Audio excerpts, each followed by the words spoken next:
Hamilton. There's a million things I haven't done. Just you wait, just you wait. Why was it so important to get this out to millions of people on a very family-friendly platform? I have the good fortune of a good relationship with Disney that began in 1989 when I saw The Little Mermaid, and it blew my mind. And I started writing musicals, and has continued with my work in Moana and other projects. Partnering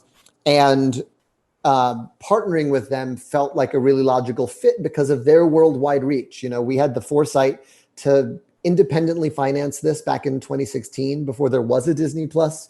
We just knew that we had this incredible company, and we wanted to capture their performances while they were all still in the building. Incredibly grateful that we had that foresight. And now at a time when there's no theater anywhere, really, we have this giant movie that is a love letter to live theater, and what it felt like to be in the theater at the Richard Rodgers on this date in 2016, because the first performance we filmed was actually June 26, 2016. And so I'm enormously grateful for that. But it's always been about letting as many people into the tent as possible. What was so important about capturing this original cast? Because obviously there's been many more productions now of Hamilton. It was a moment in time that was really electrified. The show was speaking to a lot of people, and it was also saying so many people out there haven't been able to see it, but this thing is happening. This thing is happening, and it's somehow touching people. And Alex and I were in the middle of it, him more than me because he was conducting the show, but we were witnessing something that we were like, we don't know what's going to happen, but this is special.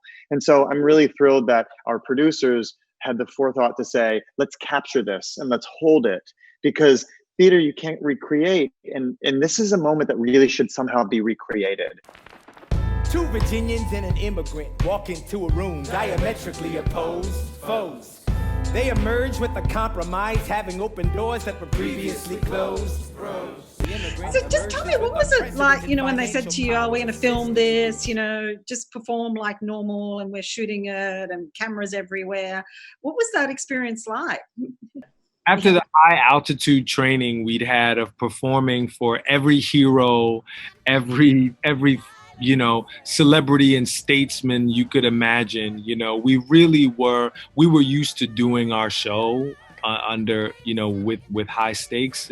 So what was important to me was preserving this thing that I thought we'd built. We built it well. And so when they brought the cameras in, it wasn't about doing anything special. I wanted to do the show the way we always did it. All right, that's what I'm talking about. Now everyone give it up for the maid of honor, Angelica Schuyler. A toast to the groom, To the groom, to the groom, to the groom, to the bride, to the bride. from your sister.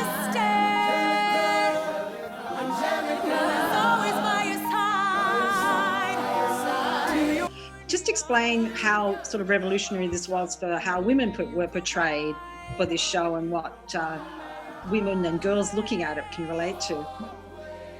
I was always very grateful that they understood this would not be a complete story without finding a way to represent the foremothers of this country. Those are harder stories to find, and it's just so tempting and so often done to leave them out and let them just be somehow or another supportive on the arm of, waiting there when they get home.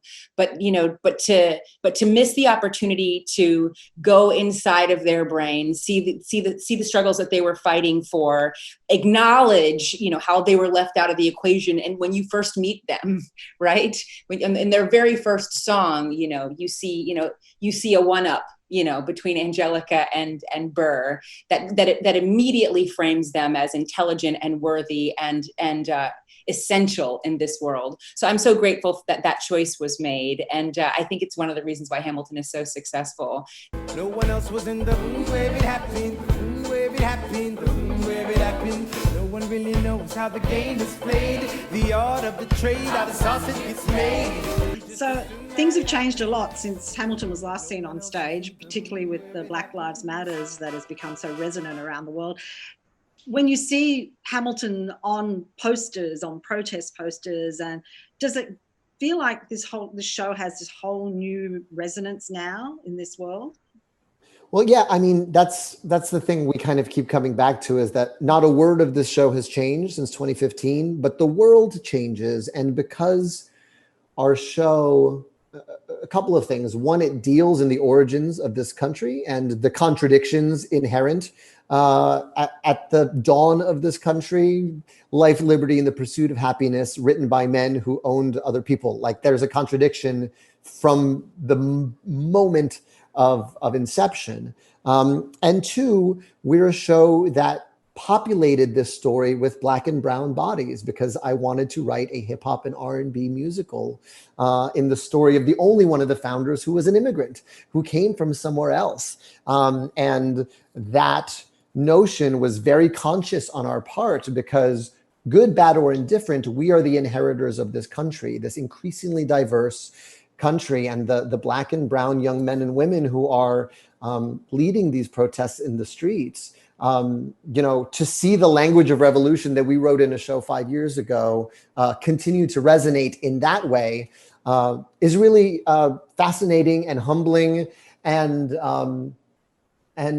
it's also a theme of the show, which is that you make what you make, and you put into the world what you put into the world, and you don't control what happens after that. And so to see it continue to resonate is enormously gratifying indeed.